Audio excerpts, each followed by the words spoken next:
Hello, everyone. I'm Milton Mueller. I'm a professor at the Georgia Institute of Technology, and I run the Internet Governance Project here in Atlanta, in the USA. As many of you may know, I'm a veteran of Internet governance processes, global Internet governance processes, both within ICANN and in the World Summit on the Information Society. And I'm happy to record a talk for the D4G Labs event on the Global Digital Compact promoted by the UN. I do have some perspectives on that. I don't know if you will like them. They're pretty critical, but I think they're worth hearing, and I wish I could be there to discuss it with you directly, but I can't. So let's start first with the road from the World Summit on the Information Society, which sort of started in 2001 and ended in 2005. I say ended, but it seems like WSIS is never ending. We're now approaching WSIS plus 20. But somehow we've gone from internet governance to digital governance.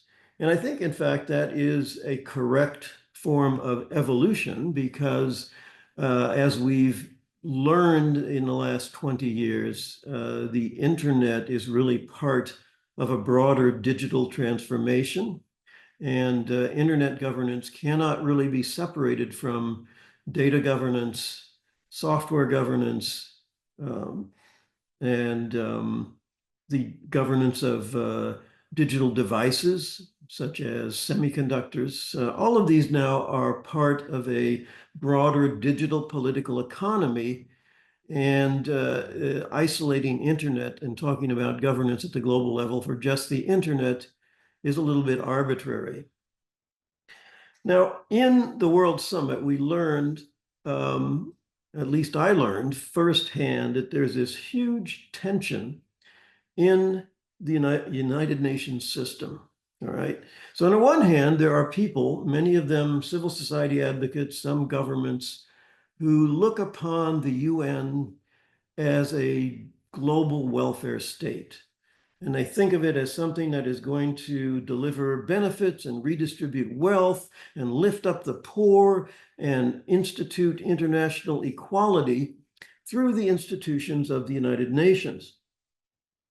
And certainly the rhetoric and the activities of the UN would suggest that. And actually some of the stuff they do, like a lot of their emergency things or the World Health Organization or various forms of international cooperation around emergency, around aid, those are in fact sort of fitting into that paradigm.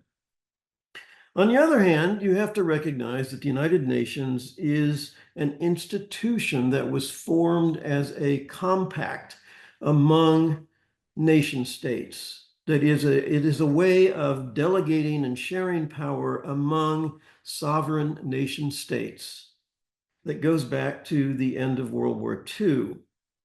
And as an intergovernmental institution, you have to understand that the UN is not free of geopolitical tensions, and that the level of collective action and cooperation that you're going to get from the UN system is very much dependent on the interests and the capabilities of the nation states who are members of the UN. And then, of course, there are major power imbalances or differences between all of these nation state members. So if you have this welfare state attitude, you think of maybe the UN as this benign, public interested institution that's looking out to help everybody. But if you understand it as a compact among competing sovereign nation states, then you realize that states are not neutral, benign entities, that they have their own interests, that they have competitive power interests in particular, and sometimes that leads even to fights, to violence and war, although it can also sometimes lead to cooperation. So keeping that disjunction in mind, let's now turn to what we might say is the role of governments and the UN in digital development. Now, the first point I want to make, again, it's something that doesn't make me popular among the crowd of people who participate in these international institutions, is that the relevance of the UN and of international institutions generally is vastly overstated in most of these documents, including the Global Digital Compact. What we have to understand about digital development, or in fact, all forms of economic development and technological development, is that it is the market. It is the allocation of capital. It is the exchanges of private households and businesses in the market that drives about 80 to 90% of all development. I mean, we just have to accept that as a baseline. You can debate that, and there would be lots of scholarly literature about that, but I'm stating that as something that I, as a historian and student of communications history, this is just something that comes across very clearly, that if you want to develop a digital economy, it's going to be markets, private capital, private households buying things, saving money, accumulating wealth. That, more than anything else, is going to determine the distribution and the development of information and communications technologies.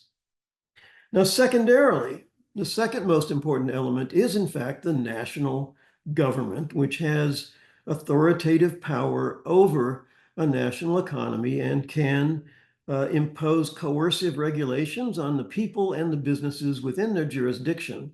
Of course, the power of national governments is limited and constrained by the global economy, by the ability of people to exit, by the ability to attract investment and capital. But fundamentally, national governments do set their own regulatory frameworks, and they do have the authority to put people in jail, to tax people, to regulate things in a way that the international system simply does not.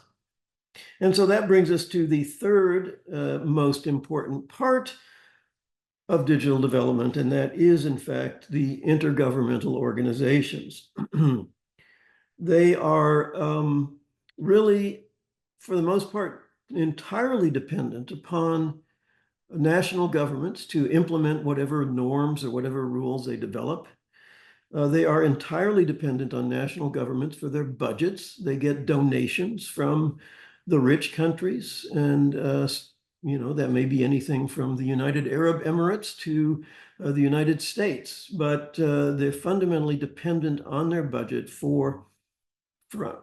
on national governments.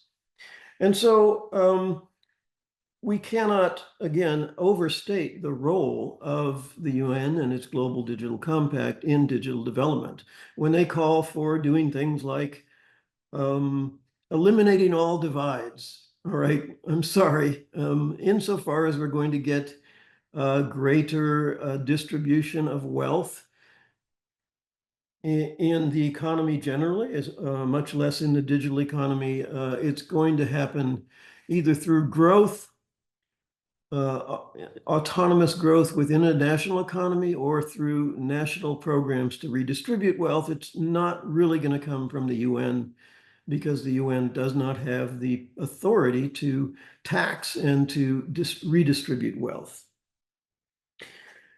In line with this approach, I also want to caution, you hear a lot of people talking about a UN takeover of the internet, or how the authoritarian states are using the UN to do one bad thing or another to the rest of us that are outside of their jurisdiction. These concerns also are highly overstated.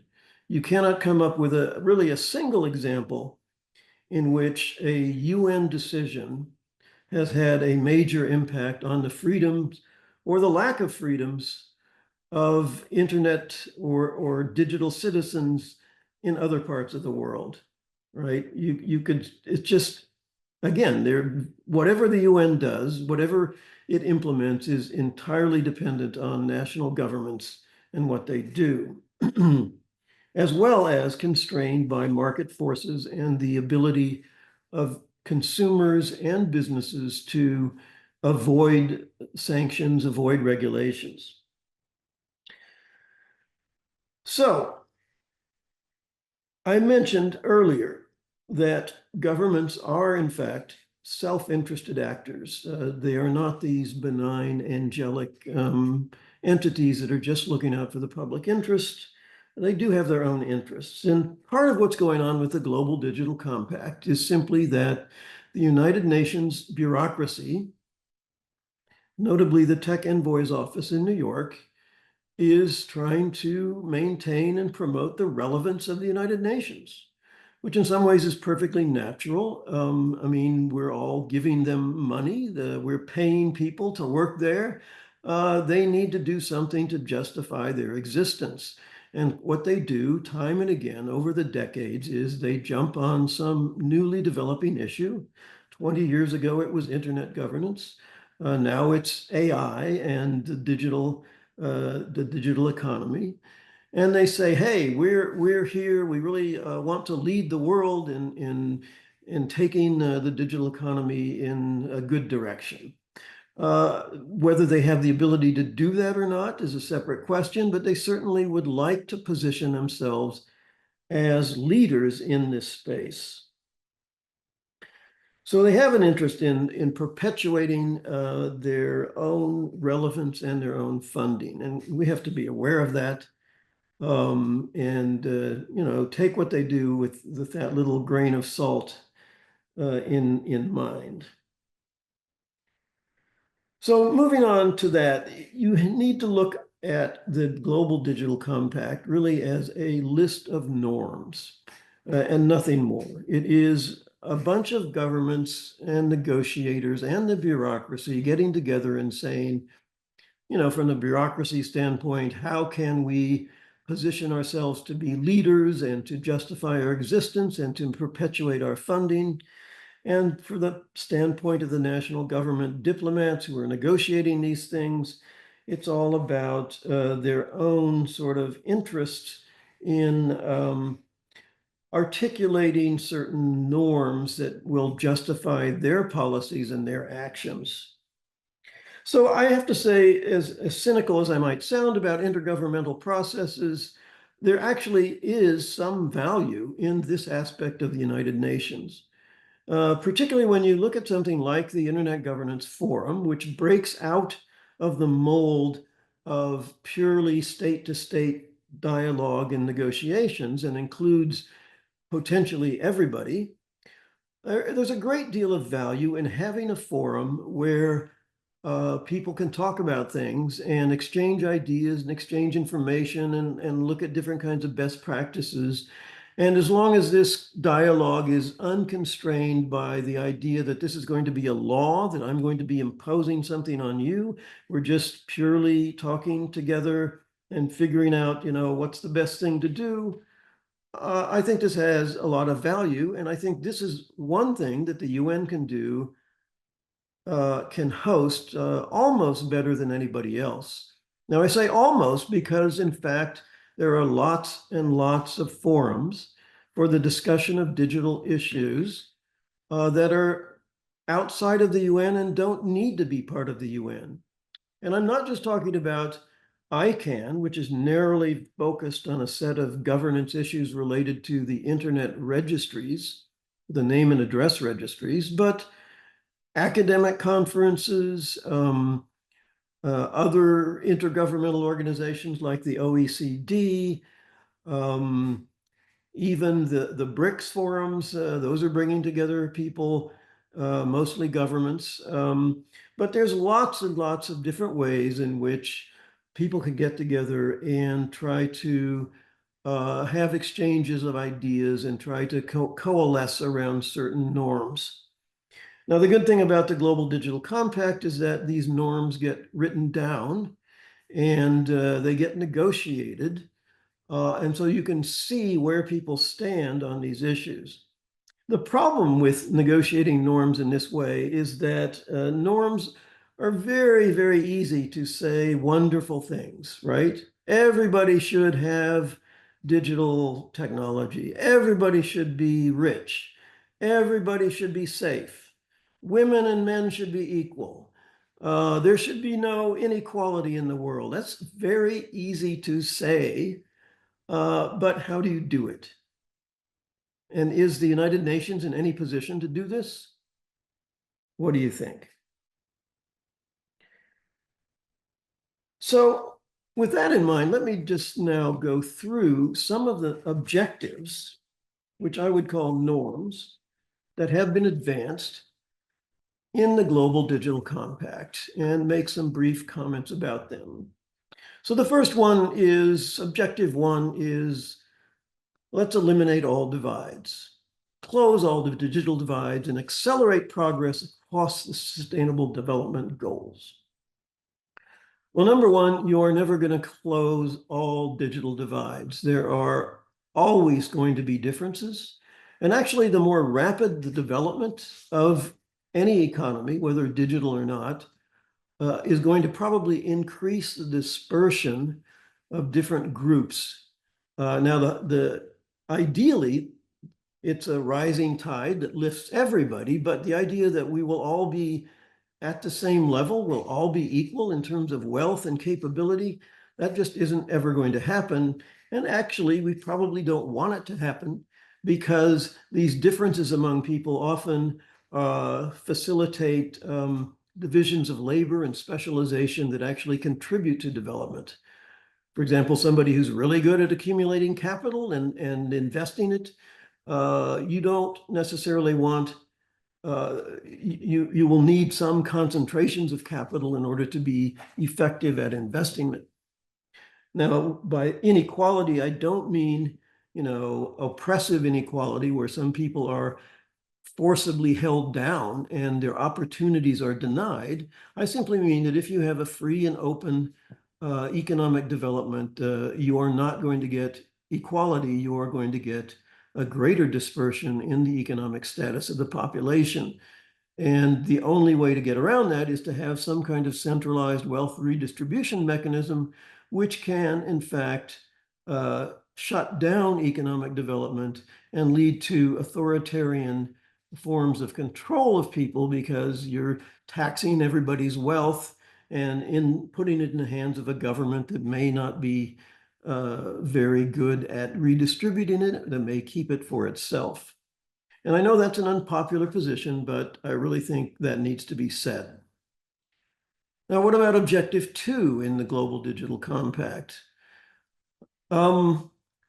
Let's see, what we have here is expand inclusion in and benefits from the digital economy for all. Well, again, that's something that it's very easy to say. Who can argue with that? Who wants to expand exclusion? Who wants to deny benefits? I mean, sure, that's great. The question is, how do you do that? And what they propose is really a bunch of adjectives, right?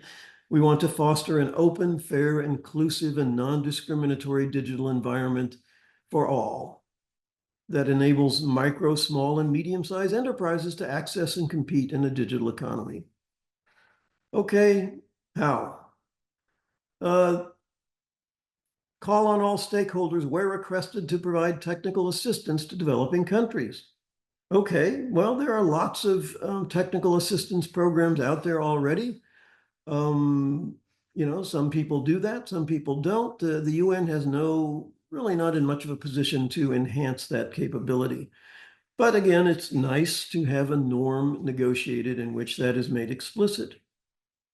So let's move on to objective 3, foster an inclusive, open, safe, and secure digital space that respects, protects, and promotes human rights. Now, when you start talking about human rights and the digital economy and the digital environment, this is where we reach maximum hypocrisy, really. Because again, everybody says they're for human rights. And as I look around the world today, particularly in the digital space, I see massive violations of human rights.